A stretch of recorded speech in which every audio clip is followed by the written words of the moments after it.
It was winter time in Cambridge when Sir Osbert came a-visiting. Now, company was always most welcome to help those long winter hours pass by. But a guest such as Sir Osbert was most welcome indeed, for he was sure to have tales of his heroic battles and exploits.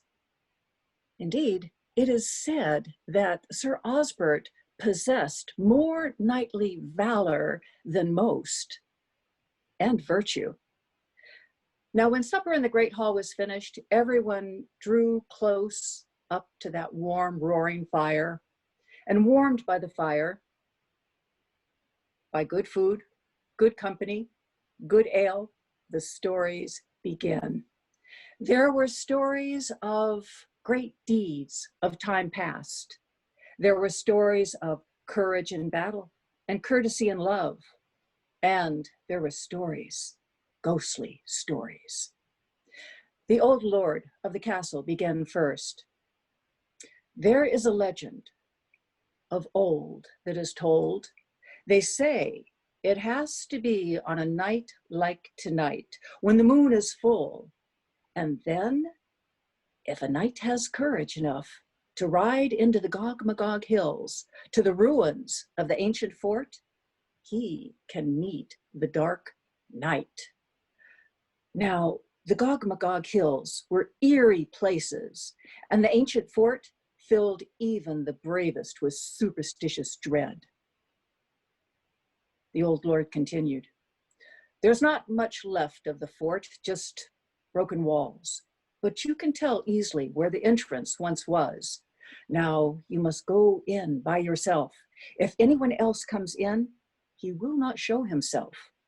And once in, you call out, 'Knight to knight, come forth to fight.' They say you'll ne'er find a better joust anywhere." Sir Osbert looked about at the company.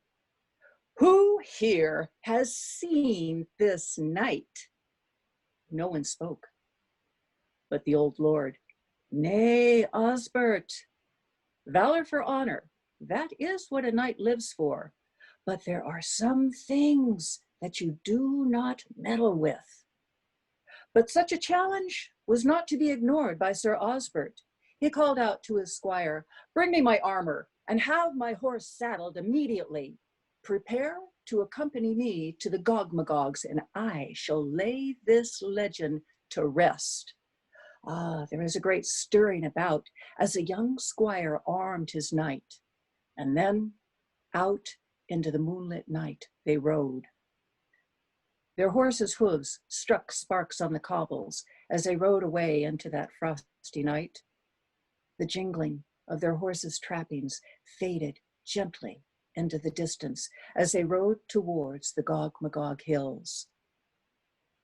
The moon lit the ancient fort as they approached. Sir Osbert told his young squire to wait, and the young squire waited outside the ruin while Osbert entered. His lance at the ready, he urged his horse through the entrance and out onto the grounds. He looked about, and there was no one there.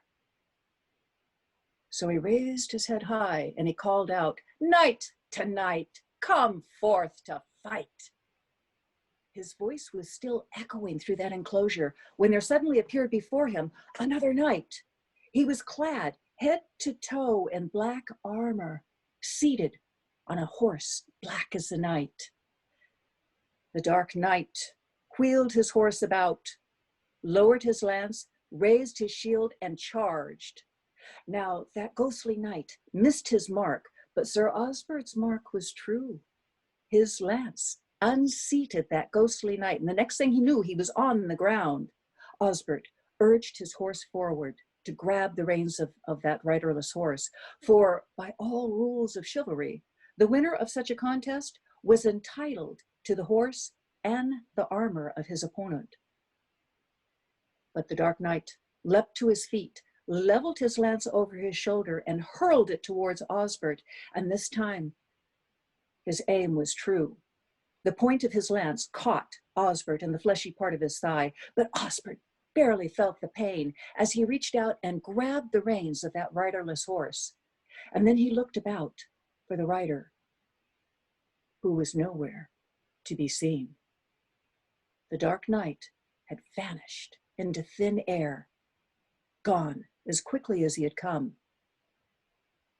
So Osbert led his prize out of the enclosure and handed the reins to the waiting squire, and they returned to their lodgings in the castle of the old lord.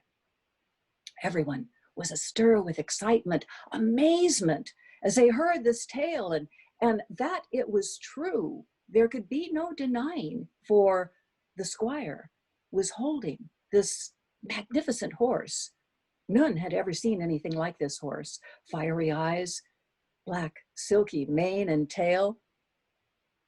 The saddle and the horse's trimmings, they were made of black leather, fine and rich. This was a worthy prize indeed. Now, inside, everybody gathered to praise Sir Osbert for his courage, and all eyes were on him as his squire began to unarm his knight. The young squire knelt to undo the straps of his lord's greave, but he let out a shout of alarm. "My lord, you have been injured." The greave, the metal greave round the knight's calf, was filled with clotted blood. But Osbert dismissed it. It's nothing, it's a scratch, and it'll be fine once it's cleaned and bandaged. Well, meanwhile, out in the courtyard, everyone was staring at that beautiful horse. Ah, this horse, its rider may have been a ghost, but this horse, this magnificent creature, was real. It was tethered well, and a guard was put all night. At the first cock crow of dawn, that horse began to pace and roll its eyes. At the second, it began to paw. At the third, it began to rear and pull, and finally it broke its tether, and men jumped forward to grab that horse, but the horse kicked up its heels, bolted, and ran towards the Gog-Magogs.